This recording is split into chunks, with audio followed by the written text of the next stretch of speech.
यहाँ पर सबसे जो इम्पोर्टेंट है वो है शायद आपका रेजिडेंस जो है वो बदल जाए, वहाँ पर रेनोवेशन हो जाए, आप शायद जॉब बदल लें या जॉब या ऑफिस चेंज हो जाए, आपकी पोजीशन चेंज हो जाए, प्रोफाइल चेंज हो जाए। ये सारी सिचुएशन, स्थानांतरण आदि यहाँ पर बनता हुआ नज़र आ रहा है।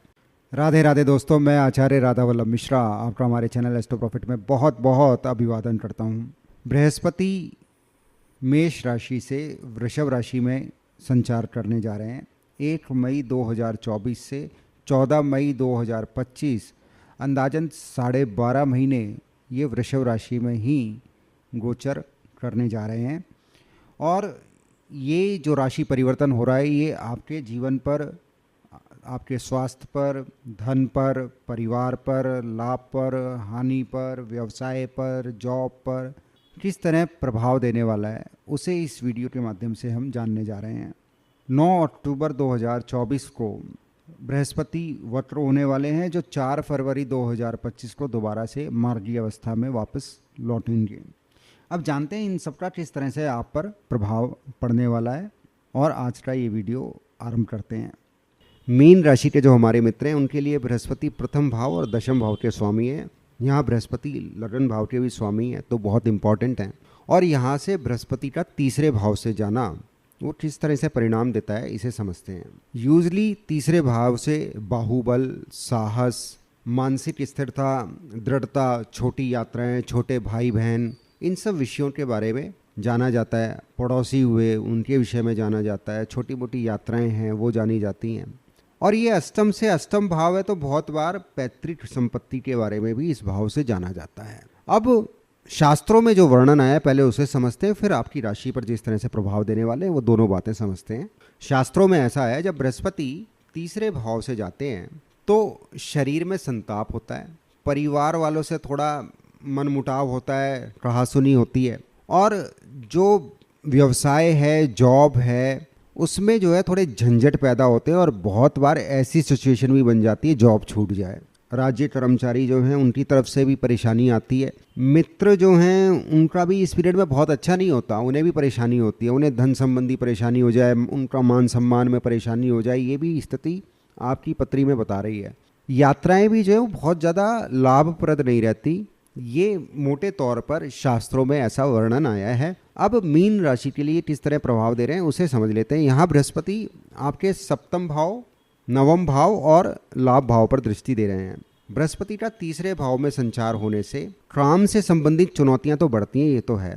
बहुत बार तनाव भी उस वजह से हो जाता है, काम का प्रेशर बहुत होता है। और बृहस्पति आप में साहस तो देता है, आप बोल्ड डिसीजन ले लो ऐसी तो सिचुएशन देते हैं, और उसी वजह से अंत में सफलता प्राप्त होती है। शुरू में तो परेशानी रहती है, और जो छोटे भाई बहन हैं उनके साथ थोड़ी सी अनबन होती है, बन भी जाती है, तो थोड़ा मिला जुला सा है। बहुत बढ़िया भी नहीं है और बहुत बुरा भी नहीं है, बहुत मिला जुला है।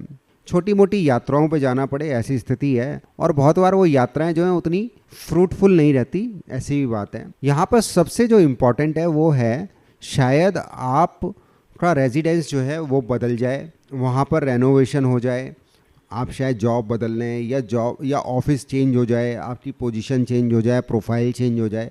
ये सारी सिचुएशन, स्थानांतरण आदि यहाँ पर बनता हुआ नजर आ रहा है। बृहस्पति की सप्तम भाव पे जो दृष्टि है उस वजह से जितने भी अविवाहित हैं जो शादी हेतु अपने लिए वर अथवा वधू ढूंढ रहे हैं, तो उनकी तलाश जो पूरी होती नजर आ रही है, वहां पर विवाह की संभावना बन रही है। परंतु जो शादीशुदा हैं उनके दाम्पत्य जीवन में थोड़ा बहुत वैमनस्य होने की संभावना भी ये बता रहे हैं। व्यापार में आप अपने बिजनेस पार्टनर्स जो हैं उन्हें पहले से ज़्यादा सपोर्ट देने वाले हैं।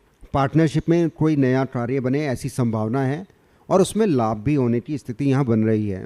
बृहस्पति तीसरे भाव में और वहाँ से नवम भाव पर दृष्टि दे रहे हैं, तो ये भी बता रहे हैं आपके साहस से, परिश्रम से भाग्योदय होना है। और यहाँ पर बृहस्पति पुरुषार्थ के भाव में बैठे हैं और भाग्य भाव को देख रहे हैं, तो निश्चित तौर पर भाग्य ने तभी साथ देना है जब आप अपनी पूरा उद्यम, अपनी पूरी मेहनत जो है उसमें 100% जब आप अपना दे दो।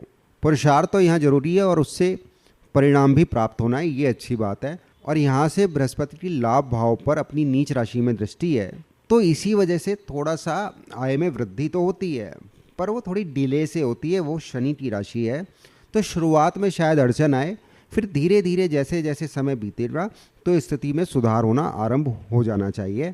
और इस पीरियड में नए मित्र भी बनने वाले हैं, वो सपोर्ट भी आपको देने वाले हैं। पर जैसा हमने पहले बताया था, जो मित्र हैं उन्हें भी इस पीरियड में थोड़ी बहुत परेशानी आए, ऐसी स्थिति यहाँ पर बनी हुई है। यहाँ पर सबसे इम्पॉर्टेंट बात है, इस 12.5 महीने में बृहस्पति आपके नवम भाव पे बहुत ज़्यादा प्रभाव देने वाले हैं।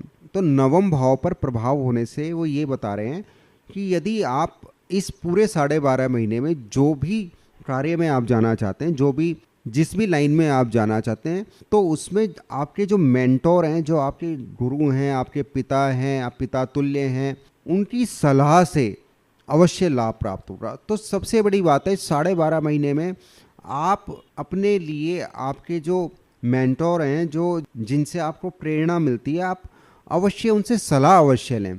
ये बहुत महत्वपूर्ण है। यदि आपने उनसे सलाह ली तो आपके लिए वो शुभ फलदाता ही रहने वाली है। अब बात आती है उपाय। तो यहाँ मैं 3-4 उपाय बताने वाला हूँ। रीज़न ये है, यहाँ पर बृहस्पति बहुत मिले जुले परिणाम दे रहे हैं, ज़्यादातर परिणाम बहुत शुभ नहीं है, तो या उसमें परेशानी है, अड़चने हैं। तो सबसे बढ़िया उपाय तो है, आपको जहाँ भी ऐसा ज़रूरतमंद नज़र आए, जहाँ पर उन्हें ट्रीटमेंट चाहिए हो, इलाज चाहिए हो, तो वहाँ पर आप उन्हें फ्री में दवाइयाँ दिलवा दें या ट्रीटमेंट में उन्हें मदद दें, तो उससे बृहस्पति के शुभ परिणाम प्राप्त होते हैं। दूसरा, बृहस्पतिवार को आप छोटे बच्चों को, छोटी कन्याओं को स्पेशली पीली मिठाई दें, पीली टॉफ़ी दें, तो वो भी शुभ परिणाम देने वाली है। और यहाँ पर जो अड़चनें आ रही हैं, उससे यदि आप बचना चाहते हैं तो दुर्गा सप्तशी में देवी के 32 नाम हैं, उस 32 नामों का पाठ करने से बहुत शुभ परिणाम प्राप्त होते हैं। आप चाहें तो शिव सहस्त्र नाम भी पढ़ें अथवा सुने, तो उससे भी लाभ प्राप्त होता है। बृहस्पतिवार वाले दिन आप कोई भी स्टेशनरी का सामान ना लाएं। हो पाए तो छोटे बच्चे जो हैं, ज़रूरतमंद बच्चे हैं, उन्हें आप स्टेशनरी का सामान दान दे दें, वो चलेगा, पर अपने लिए आप ना लाएं। और सबसे महत्वपूर्ण है, इस 12.5 महीने में आप दूसरों की चापलूसी से बचें। किसी भी तरह की चापलूसी में नहीं पड़ना है। और आपके लिए आज की अंतिम सलाह ये है कि इस पीरियड में, इस 12.5 महीने में जिद्दी नहीं बनना है आपने। आपके जो बड़े बुजुर्ग हैं, वो जो बोल रहे हैं, वो जो समझा रहे हैं, उसे सुने और उसे अपने जीवन में अपनाएं।